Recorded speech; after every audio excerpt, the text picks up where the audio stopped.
check.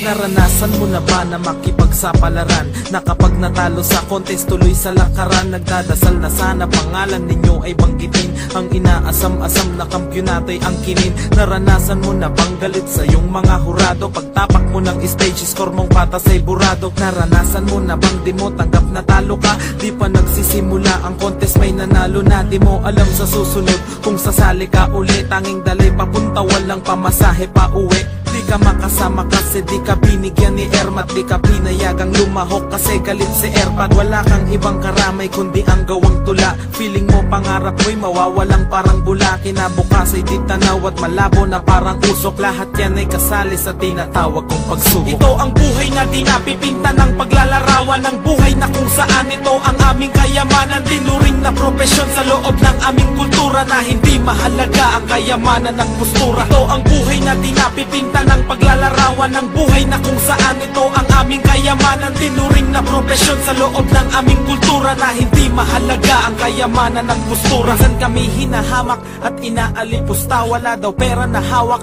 at wala rin pampusta. Sabi ko ano ngayon? Wala kang pakialam. Sira yata ang ulo mo o baka baliw ka lang. Ang turing sa amin ay Bisaya dahil sa pananamit. Marami sa aming di na kaya dahil sa pananakit. Marahil yung iba sa amin lalo pa na sumusuko. Dahil yung daan nila parang lupa na gumuguho. Pinilit nilang sumuong sa mabubog at masukal. Kapalarang mapait parang nasunog na asukal. Ang ibang level na magdaya pa sa politiko. Questionin mo lang sila, ituturing kang kritiko. Sumusulat ako dahil sa Diyos at sa aking dignidad. Makagawa ng alamat tulad ni Felix Trinidad. Tuloy pa rin sa pagsulat kahit magalit ang iba. Ilalahat ko kung paano ko ginamit ang tinta. Ito ang buhay na di napipinta ng paglalarawan. Ang buhay na kung saan ito ang aming kayamanan. Tinuring na propesyon sa loob ng aming kultura. Na hindi mahalaga ang kayamanan ng postura. Ito ang buhay na di napipinta ng paglalarawan. Ang buhay na kung saan ito ang aming kayamanan. Tinuring na propesyon sa loob ng aming kultura. Na hindi mahalaga ang kayamanan ng postura. 10 taon ako noon